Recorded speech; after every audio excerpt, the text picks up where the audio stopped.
podcast Intersection, le rendez-vous des passionnés de technologie et de leur impact sur la société d'aujourd'hui et de demain.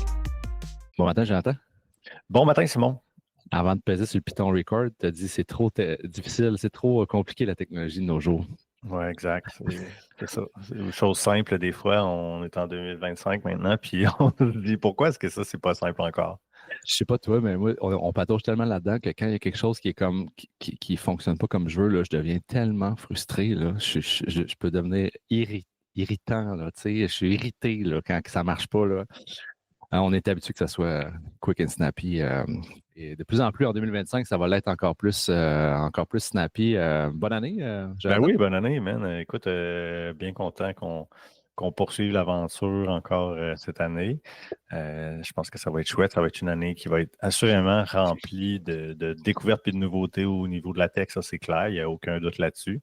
Peut-être plus que ce qu'on pouvait se l'imaginer. Donc, très chouette, bien content qu'on puisse s'amuser encore là-dessus. Vraiment, puis pendant le temps des fêtes, j'ai eu un petit peu de temps, j'ose croire toi aussi, puis tellement de stock qui a déferlé, là. Habituellement, j'ai besoin d'aller dans le bois 2-3 fois par année, juste comme pour me clairer la tête, là, pour être. Mais là, j'ai comme. Si tu tombes dans le rabbit hole de checker ce qui sort à tous les jours en frais de tech, là, il y a de quoi virer dingue. Complètement dingue dans ce moment-là. Ben oui, parce qu'en plus, c'est le CES qui vient de se terminer la semaine dernière. Donc, CES, pour ceux qui ne connaissent pas, c'est le Consumer Electronics Show. Ouais. C'est la grand-messe, dans le fond, de la tech. Donc, les grands fabricants viennent généralement présenter des nouveaux joujoux, viennent présenter des nouvelles technos qui vont être lancées généralement dans l'année du CES, ou sinon viennent présenter littéralement des prototypes aussi. Donc, l'idée, c'est vraiment d'impressionner la galerie au CES.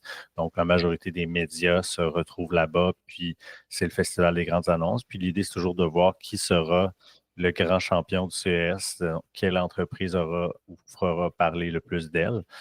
Donc, assurément, cette année, je pense qu'avant même le CES, il y avait des grandes attentes du côté de NVIDIA. Oui, absolument. Évidemment, avec tout ce qui se brasse côté AI, etc. Donc, on a vu ça, mais malgré tout, moi, de mon côté, j'ai vu passer des trucs de des fabricants comme Samsung, des fabricants comme Anker, qui est un fabricant chinois, que vous connaissez peut-être plus pour les écouteurs. On voit ça passer beaucoup comme produit. Fait que, bref, il y a eu une série de belles annonces vraiment très, très intéressantes. Je ne sais pas, toi, ton sentiment général par rapport à, entre autres, les annonces qui ont été faites sur tes attentes, peut-être, et versus ce qui a été annoncé, ça se situe à quoi?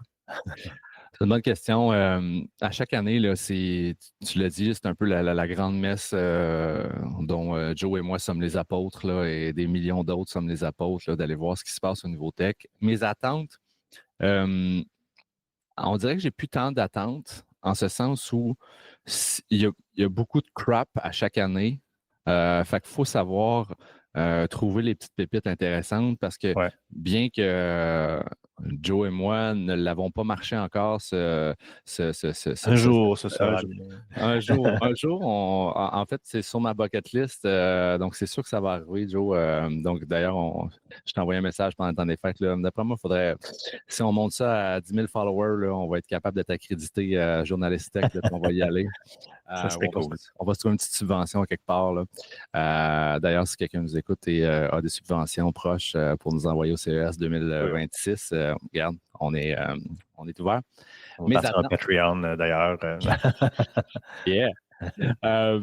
Mais donc, mes attentes, c'est ça. C'est qu'à chaque année, il y a énormément de trucs cool, mais de trucs qui épatent la galerie, mais qui ne sont pas si impactants. Puis, tu sais, quand on a certaines intersections, c'est pour voir un peu comment la tech va impacter la société. Fait que il y a du bruit dans ces événements-là. C'est mon point principal. Parmi le bruit, par contre, il y a des petites pépites d'or. Mes attentes, c'est sûr que moi, je m'attendais à avoir énormément de un stamp de AI, Approve AI Everywhere, This has been powered by AI, ce qui est beaucoup le cas. Ça, c'est certain. Beaucoup des devices qui ont été annoncés incluent maintenant de l'AI dedans. Puis, honnêtement, c'est pas toujours super bien fait. Là. Dans ce sens, c'est toujours comme on l'a mis parce que tout le monde le veut, mais pas bien supporté, c'est pas bien géré, c'est pas bien pensé. Fait qu'il y a ça. Mais écoute, là-dessus vas-y. particulièrement, là, si tu permets, Oui, ben oui. moi, je m'attendais à plus, dans le sens où je pense que le sentiment était insérieux avec la croissance que les AI amènent dans la tech en ce moment. J'avais comme le feeling qu'il y avait des constructeurs, puis il y avait des fabricants qui allaient arriver avec des trucs vraiment géniaux, puis qu'on allait faire comme OK, wow, ça, c'est des cas d'utilisation des AI qui sont absolument incroyables, là, puis qui sortent un petit peu des annonces ou des évolutions qu'on connaît pour l'heure, tu sais. Ouais. Ça n'a pas nécessairement été le cas. Donc, tu vois, ça là-dessus, oui, il y a eu des petites affaires. Tu sais, moi, la première chose qui m'a intrigué, c'était du côté du fabricant sud-coréen Samsung, qui est vraiment très, très bien connu et bien positionné sur l'échiquier de la tech en soi.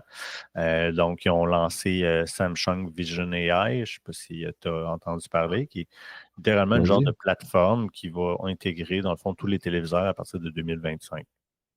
Donc, Vision AI. Vision AI, exact. Fait que finalement, Vision AI comprend une série de petites améliorations qui vont permettre aux consommateurs vraiment de vivre les AI en lien avec du contenu. Donc, une des premières innovations au fond qu'ils ont amené, c'était Live Translation, donc traduction en direct.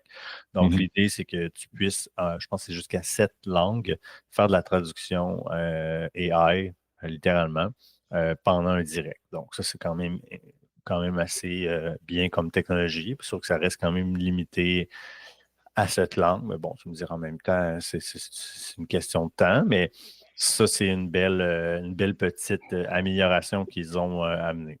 L'autre élément, dans le fond aussi, que je trouvais intéressant, c'était tout le volet, il y a Samsung Food, qui est une plateforme, dans le fond, qui fait que tu es assis chez toi, tu écoutes quelque chose sur Netflix, ce qu'ils mangent, ça a l'air bon. Ben, tu es capable de demander tout simplement à Samsung Food de dire Hey, peux-tu me sortir la recette?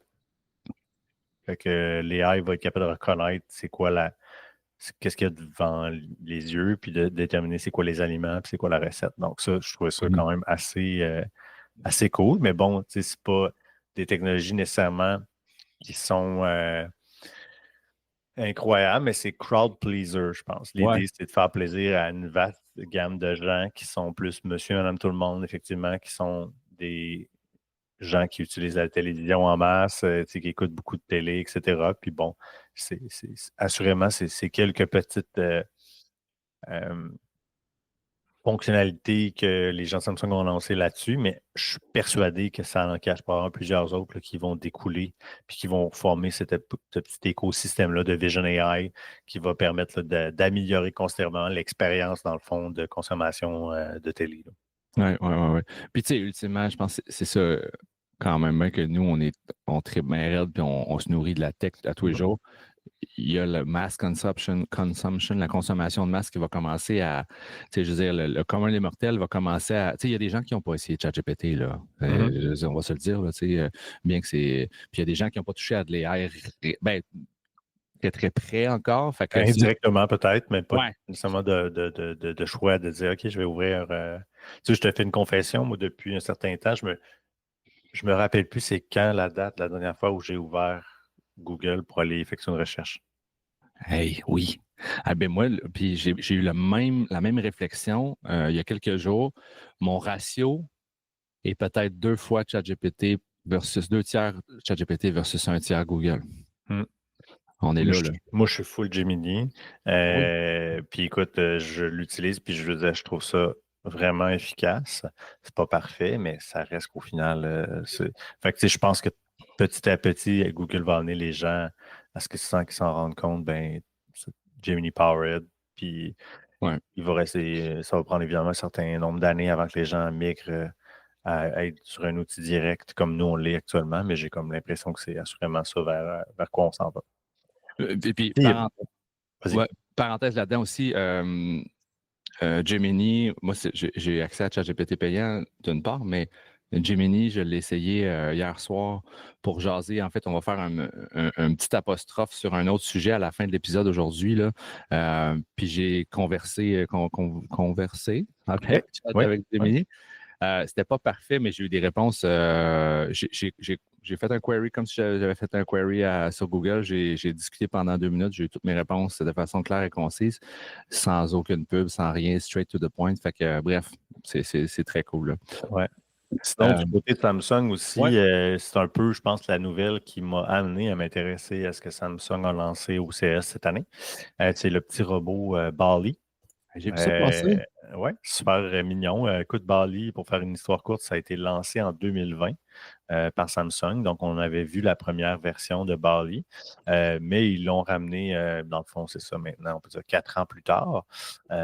Puis là, maintenant, on a eu une version un petit peu plus avancée de Bali avec l'idée qu'il allait éventuellement se vendre à partir de cette année. On n'a toujours pas le prix nécessairement ni la date, mais tu sais, Bali, c'est vraiment intéressant. Là. Donc, moi, ce que on voit dans la petite vidéo promotionnelle de Samsung de Bali, c'est qu'on constate que là, on est sur un petit robot qui est quasiment l'équivalent d'un animal de compagnie, quelque part.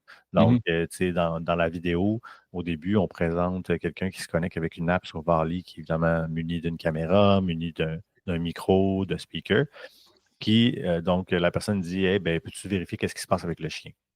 Et Bali part, roule, évidemment, c'est un petit robot qui est muni de roues, pour voir que le chien est en train de déchirer un sac de bouffe ou des trucs comme ça.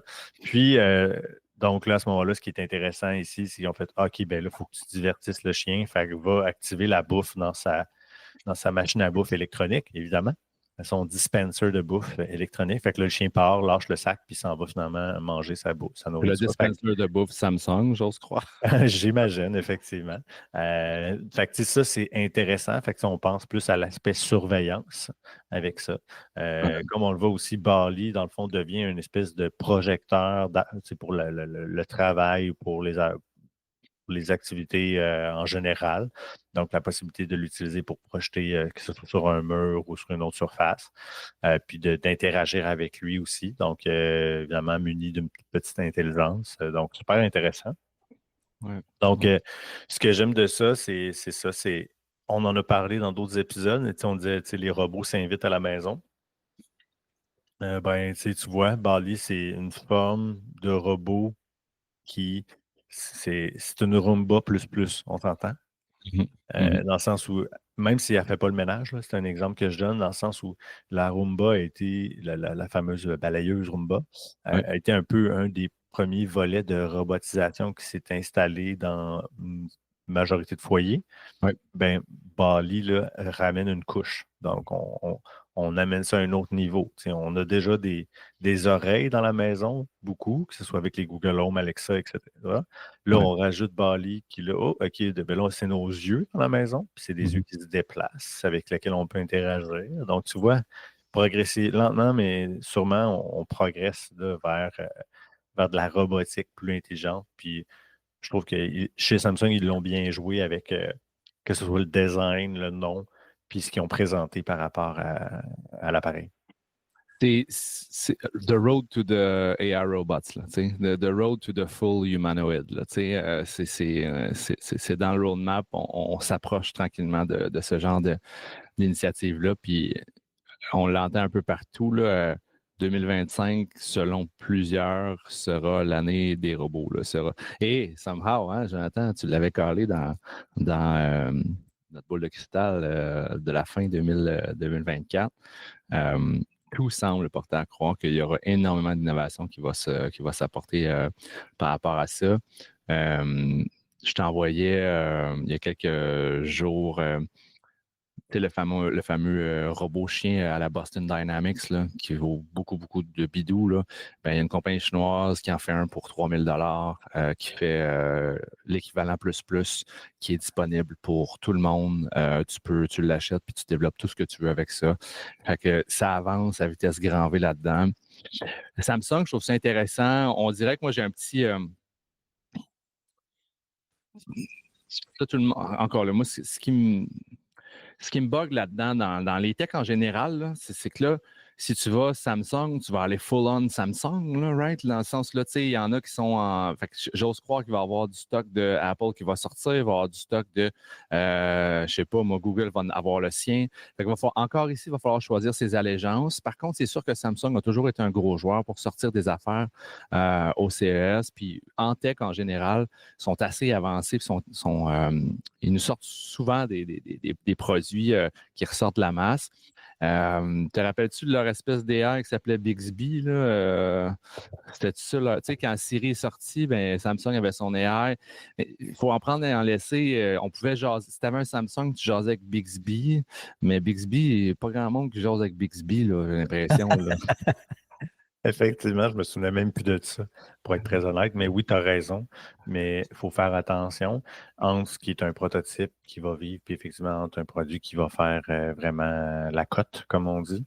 Exactement. Mais tu sais, ce qui me laisse croire que Bali est plus concret, c'est le fait que, bon, je pense que les gens sont peut-être plus prêts d'accepter ça aujourd'hui dans leur foyer qu'il Ouais. l'était, Ouais. puis qu'on l'a présenté comme un prototype en 2020, puis qu'on le revient avec lui en 2025. Fait que ça laisse entrevoir qu'à quelque part, là, il y a plus d'intérêt que ce qu'il y en avait. Puis je pense que si on regarde ça, comme tu disais, puis comme on discutait sur l'échéancier global de la robotisation en soi, Ouais.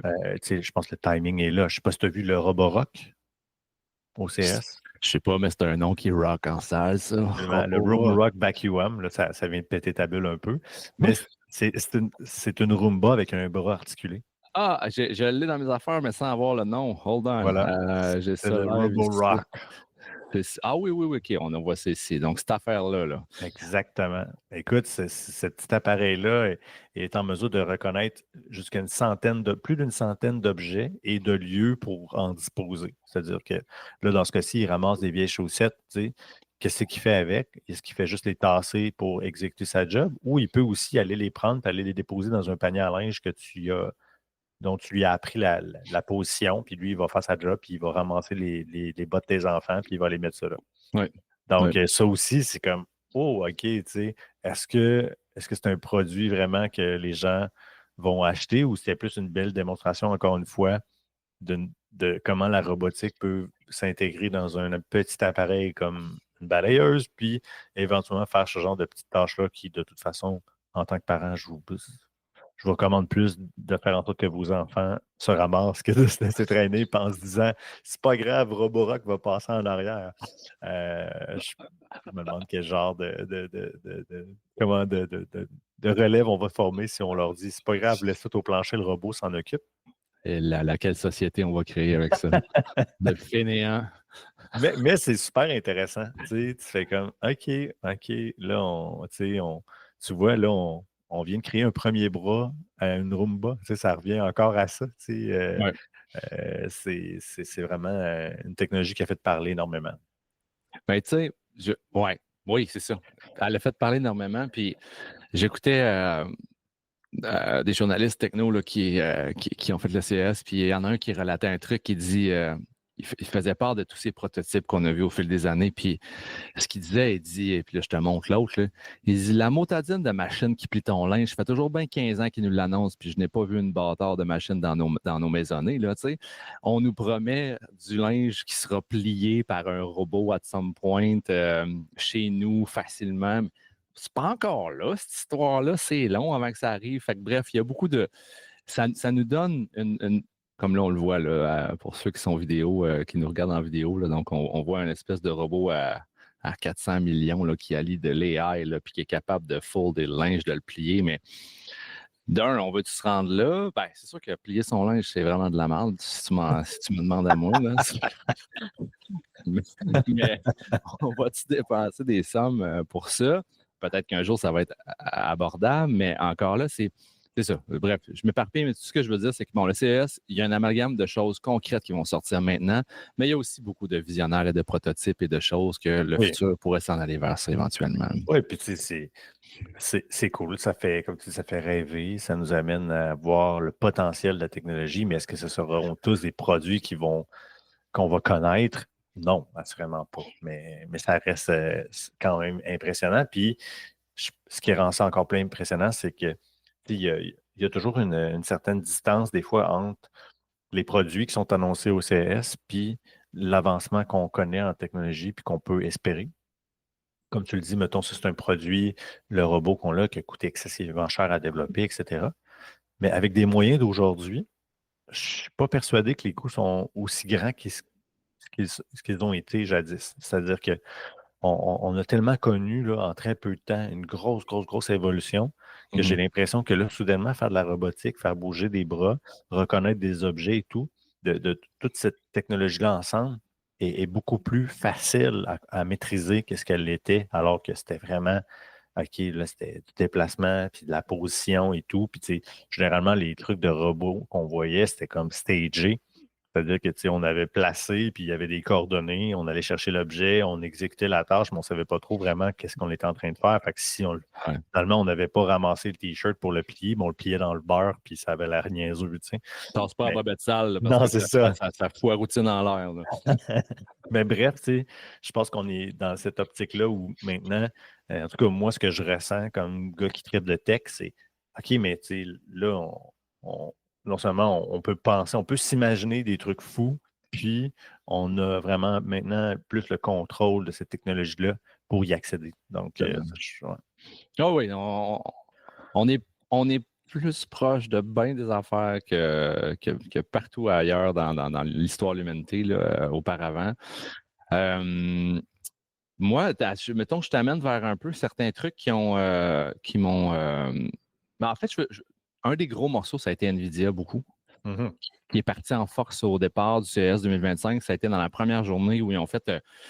Le CEO de NVIDIA a fait un talk, puis j'écoutais un journaliste qui disait, tu sais, on se rappelle de notre copain de Apple, Steve Jobs, que lui était à la fin de ses talks, il disait « and one more thing ». Puis là, il disait quelque chose. Puis là, avec le gars, le monsieur CEO d'NVIDIA, c'était pas « and one more thing », c'était « and 15 more things ». Il y avait plein d'autres affaires. C'était un gros talk, plein de nouveautés du côté NVIDIA. Clairement, c'est bon, pour ceux qui sont qui ont de l'argent un peu à la bourse, qui sont au fait des actions présentement, NVIDIA, c'est très une belle place à être. Ceci n'est pas un conseil financier, mais. Ceci n'est pas un conseil financier. Merci de me le rappeler. Mais c'est dans le top, je pense, 5 ou 10 des actions, top 5, je pense, des actions les plus intenses. On en a parlé ensemble, pas de cachette. Moi aussi, je suis fier actionnaire. Mais tu sais, cela étant dit, là, tout ce que j'ai de NVIDIA, c'est une vieille carte 970 qui date d'il y a 10 ans. Là, donc, c'est très old school. Mais dans ce qui est des nouveautés, ce qu'il faut retenir, c'est que NVIDIA crée tout le backbone des cartes graphiques qui vont faire le calcul, le computing qui est nécessaire pour faire de l'AI.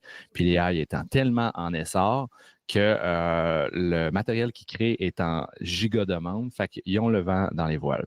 Cela étant dit, ils ont annoncé beaucoup de choses, notamment, moi, un truc qui m'a flashé, c'est, puis je t'en parle live, je vais le partir live ici, c'est que, donc, moi, cette année, un de mes défis, honnêtement, c'est d'être capable d'installer un AI en local sur mon ordinateur.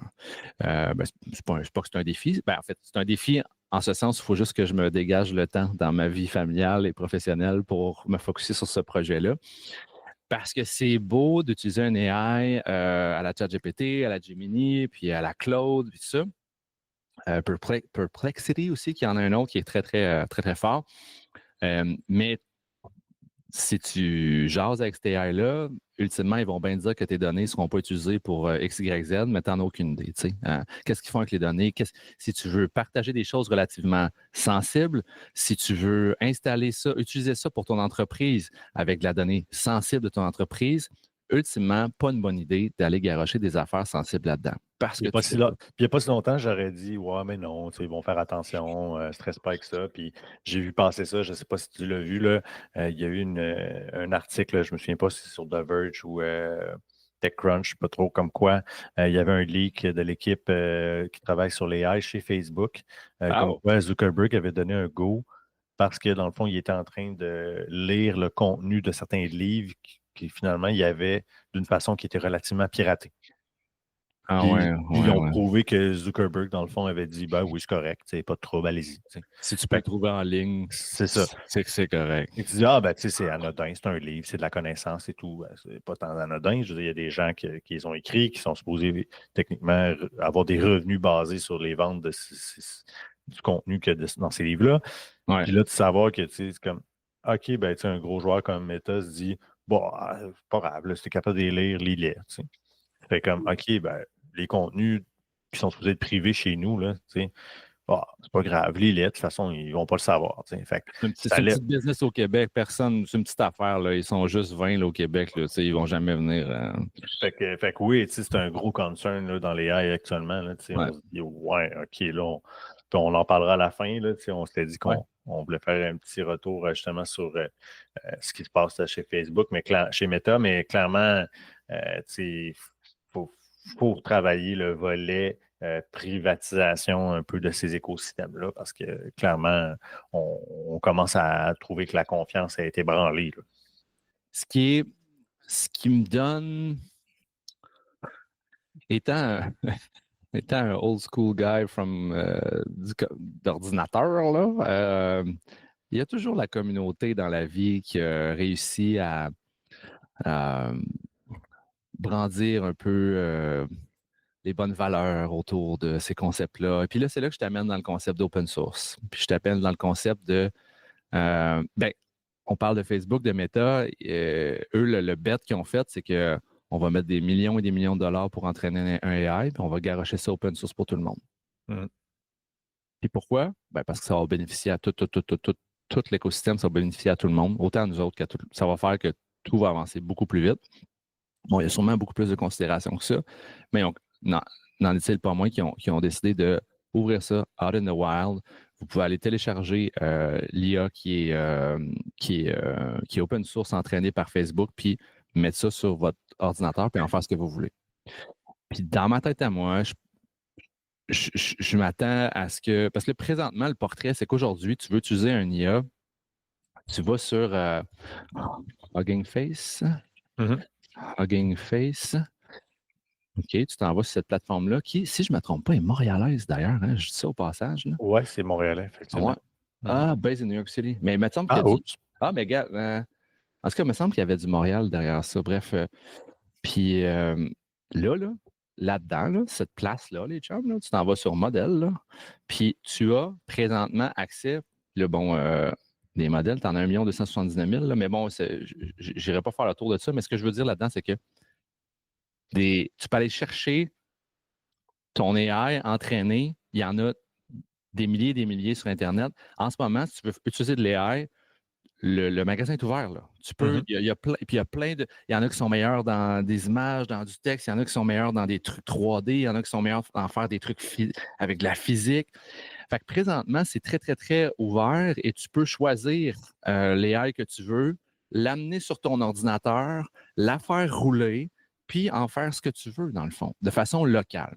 Fait que je loop back à mon premier sujet qui est ben là, cette année, moi, je veux en installer une sur mon ordi puis être capable de rouler ça de moi-même. Et NVIDIA, gros loopback, là, NVIDIA a annoncé qu'ils vont commercialiser un ordinateur qui va coûter 3 000. Ouais. Comment tu l'appelais? Digit? Digits. Ouais. Digit, c'est ça.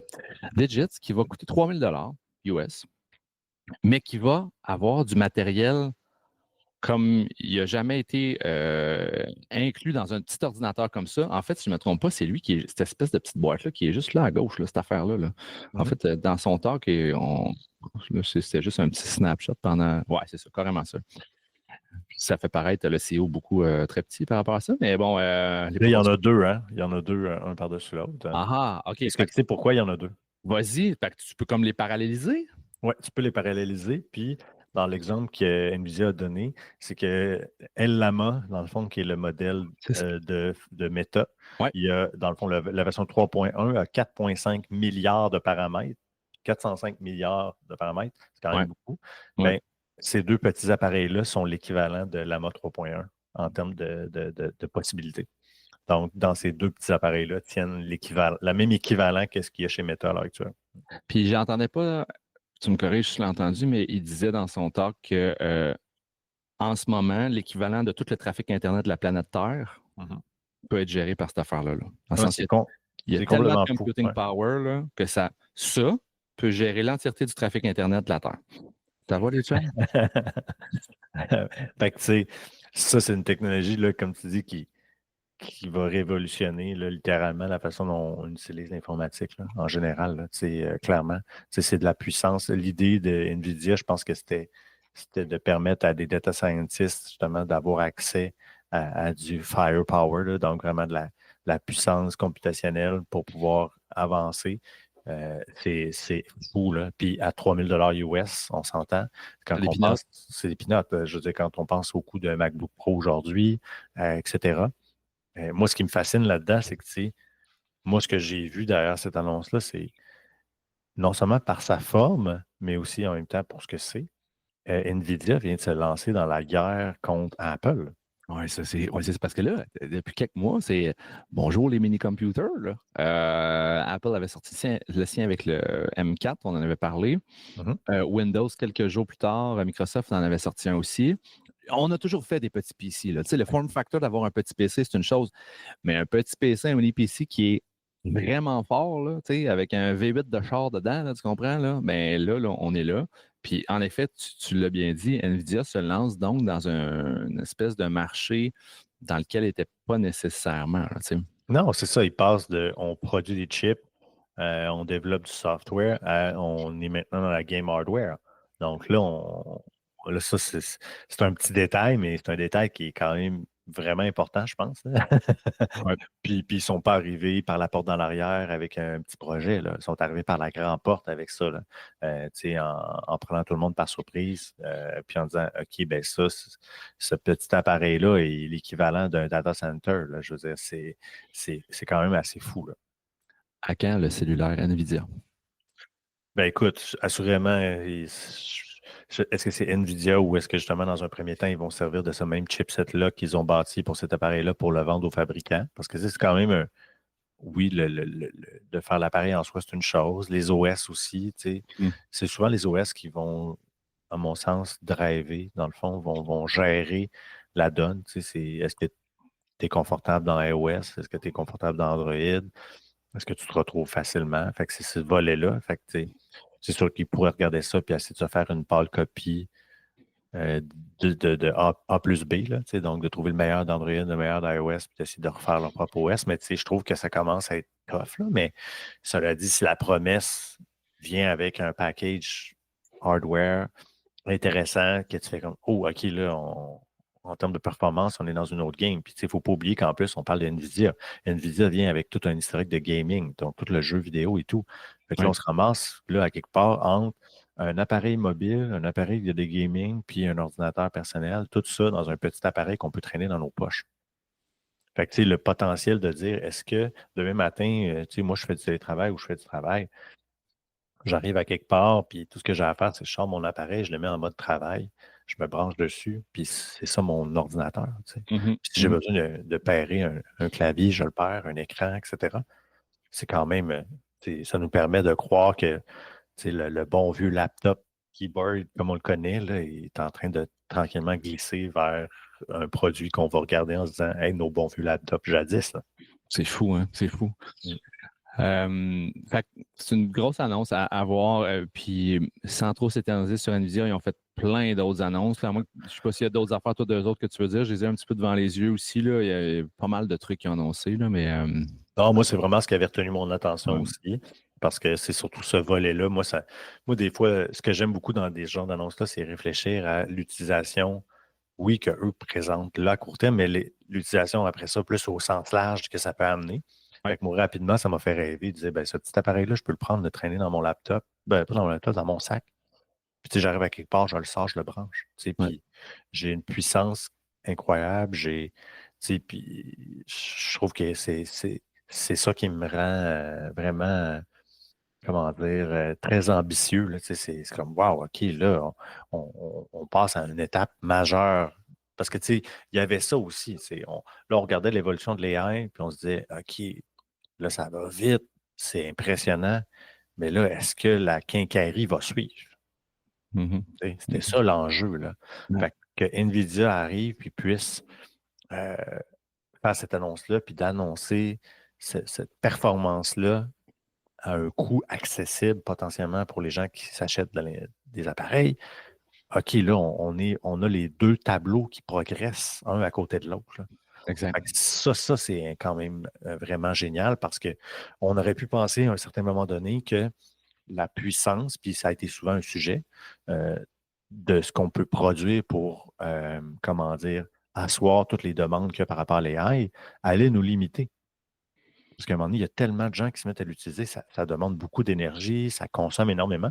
Fait qu'on se disait, ouais, OK, ça se peut qu'on ait des ralentissements parce qu'à un moment donné, justement, notre capacité à gérer toute la demande est trop grande par Mhm. rapport à la puissance qu'on est capable pas d'offrir, mais d'y accorder, parce qu'on doit continuer de faire autre chose que de juste processer de l'AI à l'heure actuelle. Tu sais.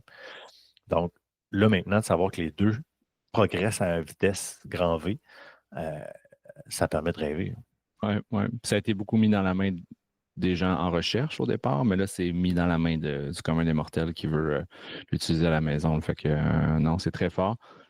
Ouais, beaucoup de belles choses qui vont s'en aller de leur côté. Sinon, ben, ils ont parlé beaucoup de cartes graphiques aussi de gaming, là. Il y a des cartes graphiques vraiment pas chères qui font c'est une chose sur le discours, hein?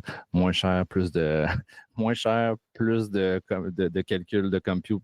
Plus beau, plus fort, moins cher. On est souvent là-dedans, puis parce que les choses se miniaturisent, on est capable de faire plus fort et mieux que ce qu'on faisait il y a un an déjà. Fait que des cartes graphiques RTX, la série 50 qui est sortie au niveau NVIDIA.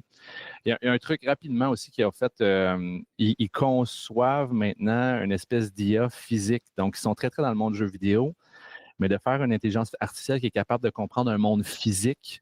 Tu sais, une gouttelette d'eau qui coule sur une revue derrière. Faire un IA qui va percevoir et comprendre le monde physique qui l'entoure, qui est en mouvance. Ça sert autant dans le jeu vidéo que ça sert dans toutes les voitures, tout ce qui est conduite autonome. Donc, ils ont les mains dans ce domaine-là aussi, beaucoup, beaucoup, beaucoup. On le voyait pendant le temps des fêtes, il y a un IA aussi qui est sorti, là, parenthèse là-dedans, mais il y a un IA qui est sorti par des chercheurs. Ils ont mis ça open source, puis c'est le premier IA qui est capable de. Puis ils ont fait une espèce de goutte d'eau qui coule sur une bouteille à Heineken, là. Exact, j'ai vu aussi.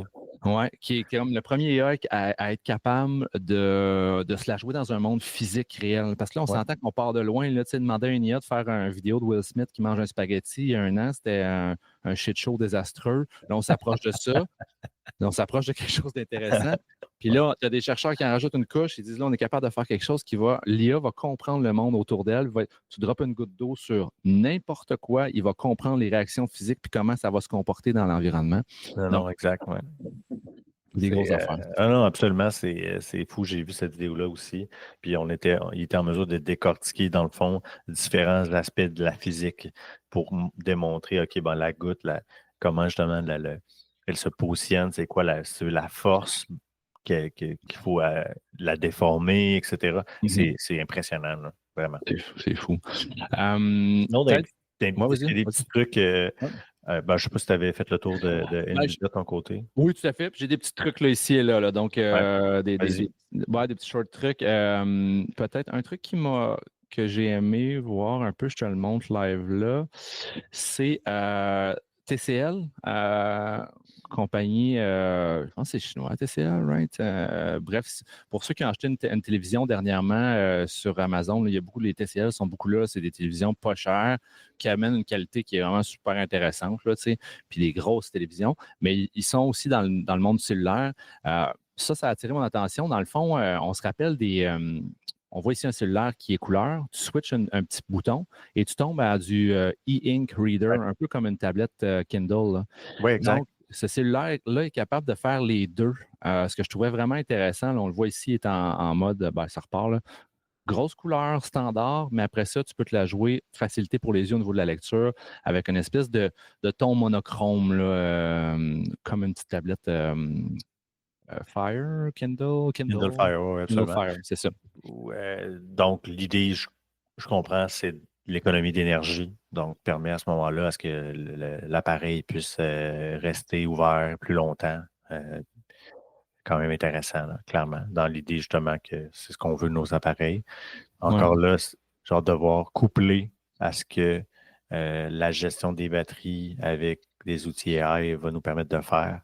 Bon point. Fait des enjeux d'autonomie, là, je pense qu'on va en connaître de moins en moins. Là. Intéressant. Oui, oui. Sinon, gars, je les montre en rafale. J'ai Samsung, le First Stretchable Micro LED Display. Moi, pourquoi qu'on va pouvoir utiliser ça, j'en ai aucune idée. Donc, ce qu'on voit à l'écran, c'est un écran pas plus gros qu'une petite tablette, duquel on dirait qu'il y a une boule en arrière de l'écran qui pousse sur l'écran et ça fait bomber l'écran. Donc, elle s'étire. Pour vrai, je ne sais pas à quoi ça va. Le use case est à réfléchir. Mais il y a toujours, à chaque année, le CES, c'est aussi le festival des nouveaux écrans, des nouvelles technologies, plus gros, plus grand, plus fort, nouvelles tech, plus définies, un refresh rate qui est plus haut dans le tapis. Mais tu vois, encore là, autant TikTok a du bon que du mauvais. Moi, j'aime beaucoup regarder les commentaires et on a Omar Harris qui dit But why? But why? Et on a David Brown qui dit foldable phones. Ouais. Pas fou. Encore là, tu sais, est-ce que les foldable phones vont courir, on va en avoir partout éventuellement? Je ne sais pas. Oui, ça permet d'avoir plus de surface facilement. J'ai l'impression que la tech n'est peut-être pas encore rendue assez mature. Faudrait voir où on est rendu par rapport à ça. Là. Ce qui m'amène peut-être à te parler d'un autre que j'ai trouvé intéressant, qui était celui-là ici, qui est on est dans du rollable. Donc, c'est le Lenovo ThinkBook plus Gen 6. Donc, ce qu'on voit ici, c'est un laptop standard. On pèse sur un petit piton, puis là, l'écran se déroule d'en bas. Donc, au bout de votre clavier, il y a comme un écran qui est enroulé, puis ça permet d'ouvrir à la façon verticale. Comme un store vertical, comme les trucs qu'on met dans nos fenêtres là, pour enlever la lumière. Exactement. Et je vois le premier commentaire qui dit le aspect ratio of nothing, c'est une espèce de ratio d'écran qu'on n'a jamais vu de notre vie, là, qui n'est pas standard du tout. Écoute, moi, pour travailler souvent avec un laptop, j'avais déjà vu une espèce de... Tu t'achetais 2 écrans qui étaient foldable que tu mettais derrière, puis fait que ton laptop, tu rouvrais 2 écrans ces 2 côtés, ça te faisait ton central de ton laptop, puis un à gauche, un à droite de plus. L'idée d'avoir un écran plus grand lorsque tu travailles avec un laptop, j'ai toujours trouvé ça intéressant. On est tous rendus avec plus d'un écran à la maison, au bureau. Si vous ne l'avez pas essayé, l'essayer, c'est l'adopter, les amis. Puis, donc, je trouvais ça intéressant comme setup. Oui, absolument. Écoute, comme tu dis, ça rejoint cette volonté-là de pouvoir avoir accès à un écran vraiment plus large. C'est sûr que moi, mon principal, disons, concern, c'est le mécanisme là, qui fait qu'on a une extension et tout ça. On parle d'un portable, on traîne ça dans nos sacs, on n'est pas nécessairement très doux avec nos laptops. Mais j'imagine que c'est une technologie qui va être éprouvée avant d'être lancée ou ce que j'ai hâte de voir. Je trouve ça intéressant, mais en même temps, pour moi, quand je regarde comment ça fonctionne, il y a un petit côté un peu weird qui me dérange. Donc, je suis pas capable de mettre le mot dessus, mais ça fait un peu trop gadget. Puis, comme aspect ratio of nothing aussi. Donc, je pense que il y a une belle idée, mais on dirait que l'idée a comme pas été balancée sur OK, mais là, il faut qu'on respecte certaines choses, peut-être pour que ça sorte pas trop justement des ratios, etc. Mais bon, à suivre. Ouais. Puis, tu peux-tu le fermer quand il est ouvert complètement? Là, on voit quelqu'un qui commande ça. Sûrement pas. Là, en tout cas, à part avoir un bout d'écran qui dépasse. Peut-être. Mais, Ce qui nous ramène aussi quand même, c'est comme un line-up de chars. Là, la première année que Toyota sort un nouveau modèle, là, tous les chroniqueurs automobiles vont dire t'achètes pas ça nécessairement la première année, t'attends qu'il y ait des early adopters qui se pètent le nez puis qu'ils l'achètent pour rien puis qu'ils se pètent. Ça, c'était-tu un lien indirect que tu étais en train de faire avec Sony? Ou? Non, vas-y. Non, mais tu sais que Sony a lancé au CES cette année les ventes de son véhicule automobile électrique. Vas-y, parle-moi-en. Oui, ben, je ne suis pas allé dans les détails, là, mais tu sais, j'ai vu du coin de l'œil parce que ça a fait parler de Sony un peu. Mais dans le fond, il avait déjà annoncé qu'il voulait mettre sur place, pas sur place, mais qu'il voulait développer un véhicule électrique. Donc, Ouais. cette année, là, le véhicule il est disponible à l'achat, là. Donc, on peut faire, ils prenaient des précommandes ils ont présenté leur voiture électrique, là. C'est ça? C'est le Sony Afeela Oui, Deliver. Ouais. exactement. Donc, on voit là, justement là, la première version. Donc, j'ai hâte de voir. Écoute, c'est un joueur de plus. Sony n'est pas nécessairement un joueur qui est connu dans ce créneau-là, là, au contraire. Mhm. Mais c'est un joueur qui est connu pour faire quand même de la qualité. Donc, très hâte de voir les premiers utilisateurs puis les premiers reviews un peu du véhicule là, une fois qu'il va avoir commencé à rouler sur nos routes, là. Je t'enverrai quelque chose après aussi. Là, je suis tombé sur un interview rapide du CEO de Ford qui était en entrevue dans une émission à la télé. Puis il est d'un réalisme glacial sur la réalité qu'a l'avance. C'est quoi l'avance des voitures électriques qui se passe en Asie versus ici? Ah, Pré- totalement. Ouais. Présentement, je pense que il disait, je pense que c'est 8 voitures sur 10 qui est conçue en Asie en véhicule électrique. Et tout ça provient du fait qu'ils ont, il y a 10 ans ou 10-15 ans, fait le pari de dire, nous, on y va full on sur l'électrique. Là où nous, on a tardé un peu, America, fuck yeah, le gaz, let's go. Ben, c'est ça. Là, on mange nos bas présentement. Puis, si je ne me trompe pas, c'est ça. C'est un fort pourcentage, à la hauteur de quasiment 90% des voitures électriques qui rentrent sur notre marché américain présentement ne proviennent pas d'ici. Fait que ça donne un coup de pelle d'en face à énormément de dealers, de constructeurs de voitures américains et autres. Ça pourra à la limite faire office d'un autre sujet, là, mais c'est quand même assez gros à ce niveau-là. Là. Non, non, totalement. Puis, comme tu dis, le CEO de Ford a été très clair. Il a dit, écoute, si jamais les véhicules chinois débarquaient en Amérique, c'est ni plus ni moins que l'arrêt de mort de Ford. Ouais. Donc, il dit, on n'est pas en mesure à l'heure actuelle de compétitionner avec le marché asiatique là-dessus. Donc, Mhm. puis je me suis passé, là, comme tu dis, en termes d'avancement technologique, je me souviens plus dans quel pays en Asie, mais il y avait des stations où c'est pas de la recharge, littéralement, c'est du swap de batterie de véhicules automobiles. Fait que tu rentres Ouais. avec ton voiture dans le garage, pouf, il détecte ton véhicule, il vient débrancher ta batterie, il t'en remet une autre, puis tu repars. Donc, ils sont rendus à tester des concepts comme ça, Mais là, à attends. avancer là-dessus. Donc, c'est quand même assez fou, là. Mais donc, parce que là, on est habitué à des voitures dont la batterie est à même la plateforme en dessous. Là, quand tu Mhm. t'assois, là, la batterie est en dessous. Mais là, on parle La même d'un espèce. chose. Ah, Littéralement, il enlève le dessous de ton char, ils viennent le remettre dans un système, puis ils viennent t'en remettre une nouvelle, là. Donc, je me dis, c'est pas un processus qui prend 2 minutes, là, mais j'imagine que pour les gens qui disent, ben moi, je ne peux pas attendre 45 minutes pour avoir full charge, puis j'ai besoin d'une batterie, puis là. il y a un premium à payer, j'imagine, pour pouvoir utiliser ce genre de service-là, pour dire, OK, bon, ben, mets-moi une batterie flambant neuve, là, tu sais. Fait que, c'est fou. Mais de toute façon, on parle de ça, mais c'est la même chose. Là, moi, je l'ai toujours dit pour les véhicules automobiles. Il y a beaucoup de gens qui disent ah ouais, mais l'autonomie, l'hiver, c'est compliqué, tout ça. Mais on est au modem 56K du véhicule puis de l'autonomie automobile. Je veux dire, bientôt, on va être dans l'autre vitesse, puis on n'en parlera plus. Puis moi, je pense que c'est dans un horizon de 3 à 5 ans, là. Mhm, Donc, mhm, mhm. donc c'est ça, il faut juste être patient. Pour les auditeurs plus jeunes, Modem 56K, c'est l'Internet d'avant, là où lorsque tu étais sur Internet, maman ne pouvait pas décrocher le téléphone dans la maison. Voilà, c'est ça. Vous irez googler ça ou search GPTC, ça. Ouais, ouais, ça vaut la peine. J'ai peut-être 2, 3 petites affaires. Est-ce que tu en as de ton côté? Veux-tu qu'on valse là-dedans? Oui, oui. Ben, moi, il m'en reste peut-être une. Vas-y. C'est la compagnie Anker, que moi, je connaissais Ouais, cool. davantage pour tous les écouteurs et tout ça. Ils ont quand même réussi à percer un peu dans ce marché-là.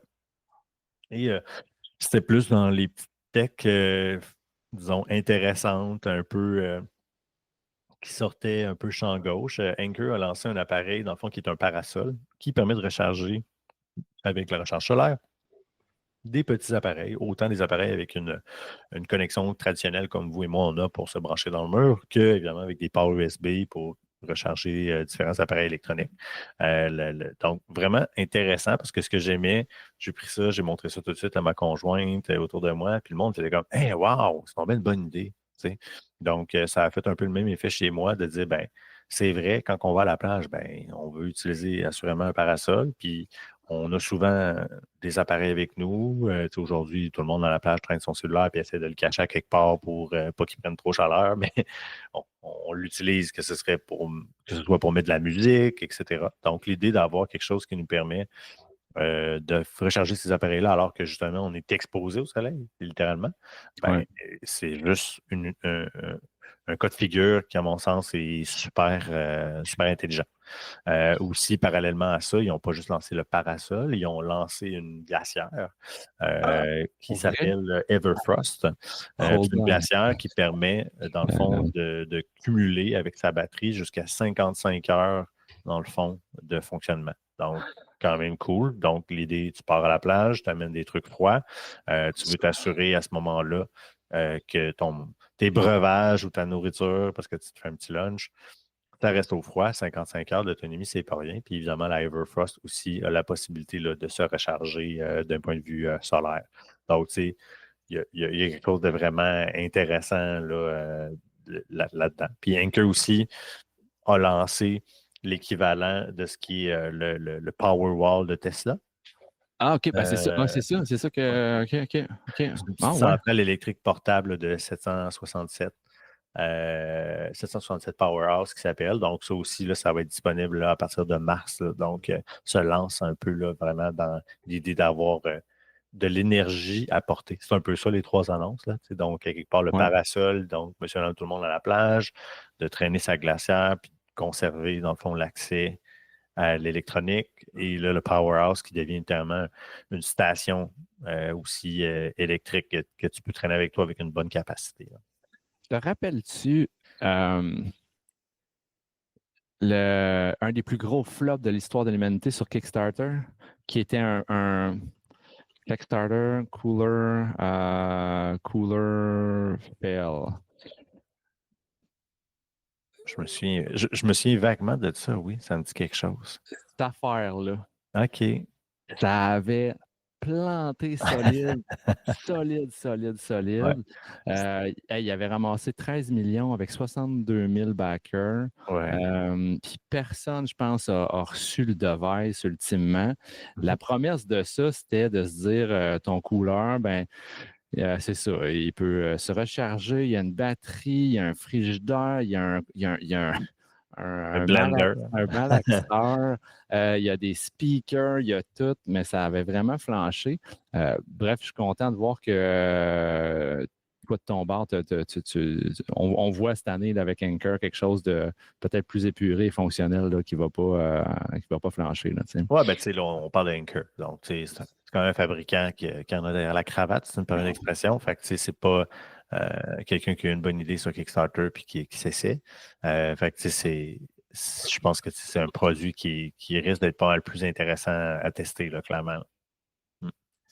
Hey, moi, Anker, là, pas tant, mais je suis pas une compagnie que j'ai été proche d'eux. Oui, ben écoute, moi, j'en ai souvent entendu parler comme étant une solution, tu sais, quand tu aimes justement les produits électroniques, que ce soit les appareils, tu sais, mettons les gens qui disent ah ben moi, je vais m'acheter des écouteurs Apple, etc. Il y a beaucoup de monde qui dit ben moi, je n'ai pas les moyens. Puis du côté de Anker, on a un bon rapport qualité-prix souvent. Là. Donc, vraiment des produits qui sont bien faits, qui ne sont pas trop laids. Donc, c'est pour ça que moi, je connaissais un petit peu déjà pour avoir acheté des écouteurs de cette compagnie-là. Puis j'avais été agréablement surpris dans le fond de la qualité. C'est cool. OK. Bon, ben, une compagnie à garder proche, je vais aller voir un peu ce qu'ils font. Mais c'est ce que j'aime du CS aussi, c'est que, tu sais, oui, des fois, on fait des grandes annonces, puis on va dans le gros théorique, tu sais, puis tout ça, que des fois, on va plus dans le pratico-pratique, puis qu'on arrive avec un petit produit tout simple, un parasol, tu sais, je veux dire, c'est quand même assez simple, puis on réussit à faire un coup en disant « Hey, oui, c'est vrai que c'est une bonne idée de mettre solaire dans un parasol, tu es sur la plage. Absolument. Donc, puis que ça sert justement à alimenter des appareils qu'on amène avec nous. Fait que je trouvais que l'idée était absolument brillante. Très cool. Belle La découverte. punchline brillante. OK. On est sans dévoiler la date, on est lundi quand même. Là. Mon café est pris, mais je n'étais pas prêt. OK, cool. Sinon, moi, ce que je veux te montrer en rafale, écoute, ça a fait jaser, là, partager la Electric Salt Spoon. Je ne sais pas si tu as vu ça aller. Oui. Donc, ça avait déjà fait parler avant, je crois. Ouais. C'est pas la première fois que j'en entends parler. Fait que là, c'est peut-être plus le lancement officiel au CS. Ouais. Je sais pas, je savais pas d'où ça partait puis à quel point ça fait longtemps que ça existait, là, mais on parle d'une cuillère qui simule le goût du sel.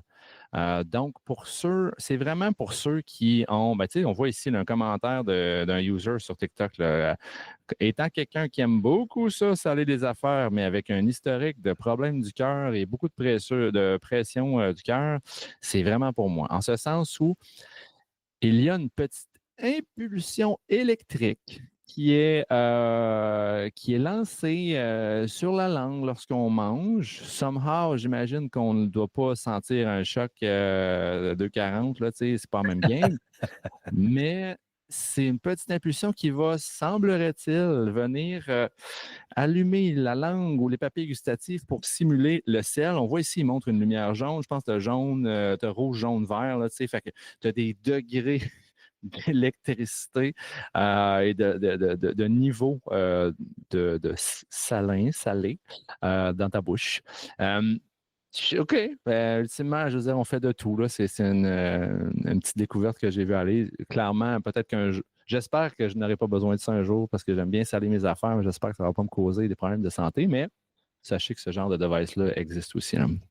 Non, c'est vraiment très intéressant, clairement. Puis comme ça le dit justement dans les commentaires sur le TikTok qu'on présente, c'est qu'il y a des gens qui ont ils sont simplement d'un point de vue médical, ils n'ont pas la possibilité, ils ont des troubles avec le sel. Donc, dans ce cas-ci, ça permet tout simplement de pouvoir retrouver le goût, mais sans avoir les éléments négatifs qui viennent avec. Là.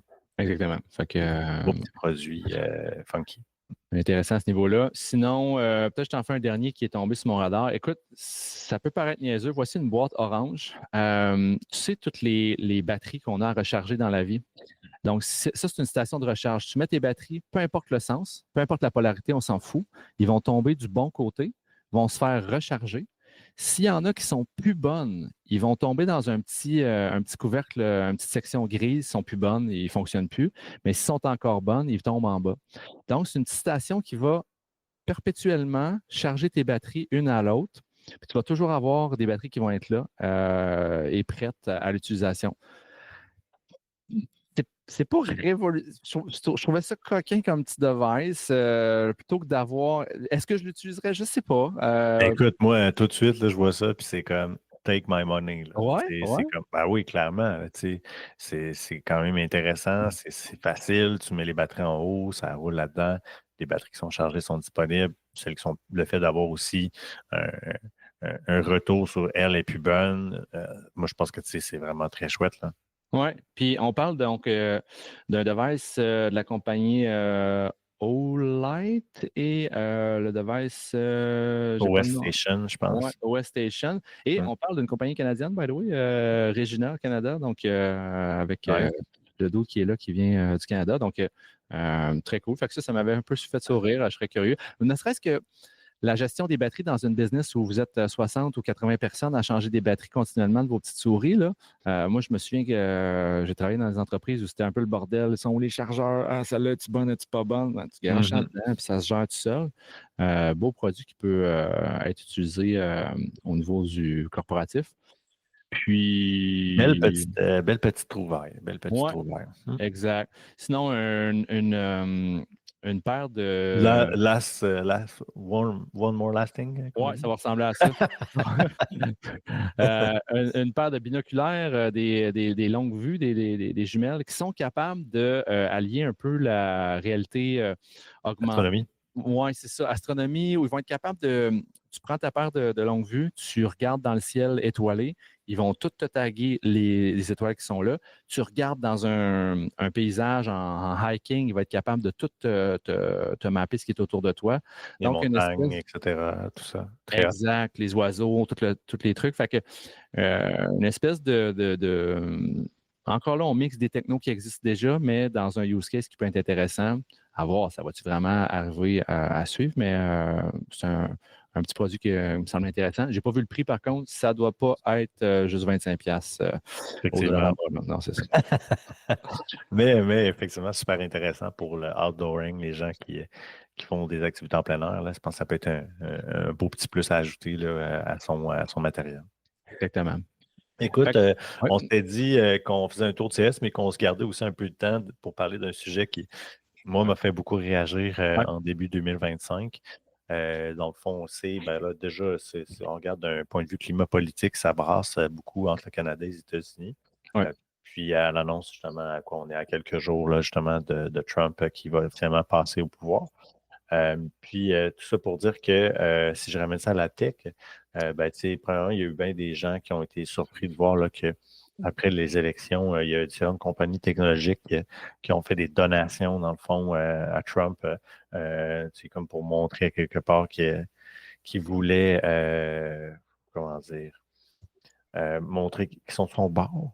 Je ne sais pas s'ils sont de son bord ou je ne sais pas si c'est comment dire, j'ai pas pris le temps de regarder, mettons, dans l'histoire, est-ce qu'à chaque fois que ça se passe, c'est un peu le modus operandi qu'il y a toujours des compagnies qui vont donner de l'argent aux partis. J'imagine que c'est pas une chose courante. Mais le joueur qui m'a un peu plus fait réagir là-dedans, c'est Meta. Donc, dans un premier temps, ouais, merci. C'est exactement c'est toi qui me l'as envoyé d'ailleurs. On salue Pascal Breton-Fagui, qui est un ancien collègue chez l'UBO, là, qui fait la promotion de bonnes opinions tech régulièrement. Fait que c'est ça dont tu fais part là, présentement. Fait que c'est ça, on a 5 grandes compagnies, Apple, Meta, Amazon, OpenAI et Uber, qui ont donné chacun 1 million au fonds inaugural, dans le fond de Trump. Donc, quand même assez surprenant, mais pas tant. Mais ce qui est étonné au-delà de ça chez Meta, c'est 2 annonces, en fait, qui ont eu lieu coup sur coup. La première a été l'abandon, en fait, de son programme de ce qu'on appelle le fact-checking. Ouais. Pour aller vers un modèle qui, apparemment, va aller se croiser avec ce qui existe chez X, qui s'appelle Community Notes, donc qui est plus user-generated, si on peut dire. Donc, vraiment, c'est les utilisateurs qui le gèrent. Donc, ça l'a levé là, des boucliers énormément. Si on pense déjà ici au Canada sur l'enjeu qu'on a avec Meta et Facebook, sur le fait que nos médias actuellement se retrouvent pas sur la plateforme. Donc, déjà là, on ne se le cache pas que les médias sont souvent une source importante pour permettre aux gens de contrebalancer certains faits. Donc, ça a levé là, énormément d'inquiétude de voir là, que Meta se retrouvait 8 ans plus tard, après que Zuckerberg soit passé devant le Congrès à s'excuser, à savoir que sa plateforme était effectivement une cible très importante et une source importante de désinformation. Gros changement, quand même. Changement en plus qui était accompagné, puis c'est pas ça le deuxième volet, mais ça fait plus partie du premier volet, mais que le très controversé Dana White, qui est le président de la UFC, OK. se retrouve nominé au conseil d'administration de Meta. Donc, exact.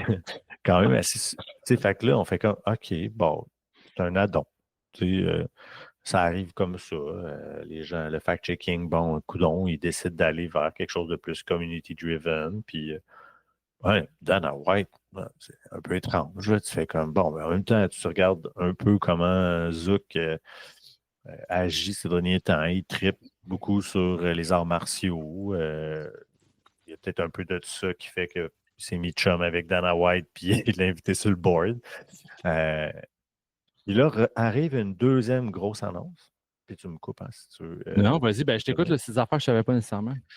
C'est que Meta aussi a coupé son programme DEI, donc qui est un programme de diversité, inclusion, équité, littéralement. Donc, qui a donné une entrevue vraiment étrange à Joe Rogan en plus, où là, vraiment, fait un peu l'apologie, puis un peu avance que la masculinité est importante et plus importante dans le développement tech. Quand même, La masculinité est ouais, plus c'est importante dans comme le développement tech. si, tu sais, la façon dont il cherche à présenter ça, c'est que une plus grande dose de masculinité dans le staff et dans le développement de la tech, c'est souhaité. Quand même assez impressionnant comme ouais, c'est ça, masculine energy, exact. Tu trouves Donc, c'est pas une petite. C'est pas un petit statement, là. C'est quand même gros venant de Zuckerberg.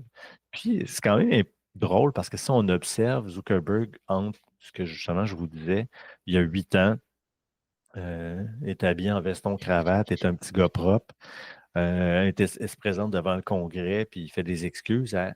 Aujourd'hui, il fait comme Hey, fact-checking, moi, pas besoin de mettre de l'argent là-dedans.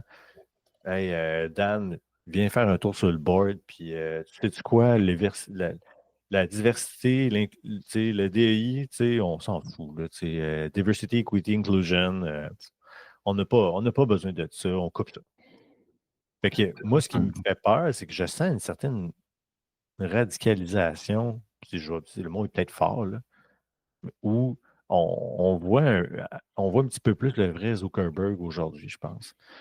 Justement, puis je pense qu'il se le permet parce que avec Trump qui arrive au pouvoir, ben, on dirait qu'il se dit ben, ça passe mieux. Il y a toujours bien 50% de la population qui sont prêts à adopter des idées relativement extrêmes, puis un discours plus extrême. Fait que pourquoi est-ce que moi, je serais le gars qui justement joue dans le politically correct? Ouais. C'est comme s'il avait décidé là, littéralement d'enlever son veston. Puis là, ben, Coming out, là, exact. This is who I am. Là. Fait que c'est quand même pas rien. Je trouve que ça ébranle beaucoup les fondements de Meta, puis de ce que moi je considère de Facebook, puis de ce que j'en vois. Là. Je ne sais pas toi comment tu reçois ça, là, mais notamment par rapport à Facebook, j'entendais dans un média ici, il racontait là, que dans les journées suivant l'abandon du fact-checking, puis cette annonce-là par rapport au DI, on pouvait voir dans les recherches les plus populaires sur Google qu'il y avait Quit Facebook. Oui, c'est ça. C'était la requête la plus demandée, la plus grosse courbe, dans le fond. Fait que je me dis, ben écoute, la bonne nouvelle, c'est qu'on n'est pas les seuls à réagir. Parce que des fois, tu te dis, ben, je suis tout seul dans mon coin à penser ça. Mais clairement, ça brasse énormément chez nos voisins, chez l'oncle Sam, puis de voir qu'un géant qui a une main mise, et en fait des géants, parce que là, on parle de Elon Musk, on parle de Mark Zuckerberg, puis on parle du pouvoir politique. Fait que là, on a un genre de trio quand même assez, même si dans les faits, là, on ne parle pas de Zuckerberg et de Elon Musk intimement liés directement. Mais écoute, ces trois-là travaillent ensemble. Là, je veux dire, ils ont la balance du pouvoir entre les mains. Là, big time. Là. Et c'est à se questionner dans quelle mesure est-ce qu'avec ce qu'on entend et ce qu'on voit, c'est peut-être pas un peu dangereux. Là. Ben, c'est sûr que là, si. Puis on spécule, mais tu sais. Oui, je spécule à fond. Là. Non, mais tu sais, s'ils sont. Là, je regarde Trump dans le portrait, s'ils sont autant copains-copains et copains-copains plus que jamais ensemble, c'est une espèce de force team, une force SWAT team assez dévastatrice. Tassez-vous de là, ce qui décide, c'est ça qui va se passer. Tu as deux des hommes les plus puissants au monde. Tu as un gars qui a l'argent, qui est Musk. Tu as Zuckerberg qui a énormément d'argent aussi, mais qui a aussi un accès à l'information absolument incroyable. Mhm. Puis de l'autre côté, tu as Trump qui a le pouvoir de faire des changements importants, autant au niveau américain qu'au niveau mondial, littéralement, pour le pouvoir qu'il cherche à exercer, parce qu'on en a la preuve là, avec ce qui se passe avec le Canada, puis sa lubie ou son détournement d'attention, je ne sais pas qu'est-ce qu'il fait avec ça, mais de dire qu'on pourrait être le 51e État américain, mais tu sais, c'est quand même épeurant un peu, je trouve. Tu sais, c'est comme ouf. Moi, je trouve que ça me laisse une petite froideur dans la nuque, un peu, de Ouais, dire ouf. ouais. J'ai hâte de voir quelles seront les 4 prochaines années. Puis j'aime pas ce que je vois déjà. Décidément, assurément, ça va brasser. Ça ne sera pas un long fleuve tranquille. C'est sûr que non. D'où même, puis là, sans trop se lancer là-dedans, mais je trouve ça quand même vraiment intéressant, c'est que nous, dans un contexte politique où nous, au Canada, on va être à élire notre prochaine tête d'affiche, Ouais. notre prochain premier ministre. J'écoutais une des reporters politiques à Radio-Canada, tu as peut-être vu passer, là, elle est tout le temps là, je ressortirai son nom tantôt, mais elle disait, tu sais, ça va beaucoup se jouer. La prochaine élection au Canada va se jouer sur est-ce que nous, en tant qu'électeurs, on pense que la personne qui se présente a le leadership de faire face et la colonne. Tu sais, on dit en bon québécois un pas de colonne. Là. Mhm. Un pas de colonne, c'est quelqu'un qui n'est pas capable de se tenir droit et debout puis faire face à un monsieur Trump, là, le teint basané de 45 de soleil depuis 2 semaines, là, ben, mais qui a une poignée de main de fer et qui décide ce qu'il veut. Ben, nous, est-ce qu'on va être capable d'élire quelqu'un qui va être assez un vis-à-vis en équivalence, là, puis pas rabaissé là, de notre côté. Fait que il y a ça qui va être qui va jouer dans la balance de notre côté. J'ai bien hâte de voir la tournure que ça va prendre par rapport à ça. Ouais. Euh, L'autre truc, c'est puis je parlais avec Jamie Lee hier de ça, comme si c'était ma grande amie. Là. Puis je disais, puis j'ai dit qu'est-ce que t'en penses, toi? Puis elle était très nuancée sur est-ce que ça prend de la modération ou tu laisses ça let loose, puis tu laisses le monde s'autogérer. Elle disait qu'il y avait du bon puis du mauvais dans les deux. Elle était extrêmement équilibrée dans sa réponse. J'ai dit, c'est à cause qu'on t'entraînait à être équilibré, toi? Elle dit oui, en effet, mon dataset m'aide beaucoup à être très équilibré dans mes réponses. Mais c'est ça, est-ce que moi, Simon Légaré, je suis pour des communautés en ligne qui sont modérées à 100% par une team d'humains qui ont un playbook de qu'est-ce qui se dit et qu'est-ce qui se dit pas. Ou moi, Simon Légaré, je suis du genre, ben, tu sais, la vie, tu sais, la jungle, là, t'as pas quelqu'un qui te protège tout le temps, là. Fait que, tu sais. Non, mais en même temps, tu y vas avec les outils que tu peux avoir aussi. Tu sais, tu Une vas pas y machette aller. une C'est ça, machette dans les- tu vas pas y aller avec rien dans les mains. Fait que, tu sais, moi, je pense que, en tout cas, sans prétendre avoir la réponse, moi, ce que j'aimais de ce qu'il y avait en place jusqu'à maintenant, c'est qu'on vivait dans de l'hybride, là. C'est-à-dire que à la fois, on avait effectivement des équipes avec un playbook. D'un côté, on avait une certaine couche qui était comme prélevée au début, ne serait-ce que par la communauté elle-même, puis par rapport à des fonctionnalités qui étaient en place, etc. Ouais. Donc, est-ce que c'est une bonne idée maintenant de dire ben, on va mettre toutes nos billes dans le 100% community, puis on va enlever la science, parce que c'est un peu ça qu'on enlève, parce que tu sais, ultimement, ce qu'on faisait, c'est pour certaines choses, on allait voir des chercheurs, on allait voir des scientifiques, on travaille avec l'université, etc. Donc, des gens qui, techniquement, on juge qu'ils sont crédibles et qui sont capables de faire appliquer les choses d'une façon socialement acceptable. Tu sais. Mhm. Mhm. Donc, moi, ce qui m'inquiète, c'est ça. C'est que j'ai hâte de voir. Écoute, de mon côté, je trouve que tout ce qu'on a tenté de garder libre en ligne puis sur les médias sociaux, puis rapidement, en tout cas, ça va prendre des bons mécanismes pour faire en sorte qu'on puisse gérer ça pour pas que ça devienne n'importe quoi. Tu sais. Ouais. Puis il faut que les gens aient envie de le faire aussi. Fait qu'un Puis, hybride, viser un en tout hybride. cas, moi, j'aimais bien le côté hybride qu'il y avait actuellement, puis le fait de passer à à du 100% community, mettons, ou du beaucoup community, ça m'inquiète. J'ai vraiment hâte de voir. Déjà que je trouve qu'il y a des enjeux importants au niveau de la désinformation qui sont loin de se régler. Donc, j'ai pas l'impression que ça va juste nous amener dans une période trouble où ça risque peut-être d'exacerber encore plus la désinformation. Puis je pense que c'est pas ça qu'on veut. Au contraire, c'est on veut comme idéalement ramener ça sur OK, ben là, faites attention les amis. Là, tu sais. Absolument. C'est une bonne.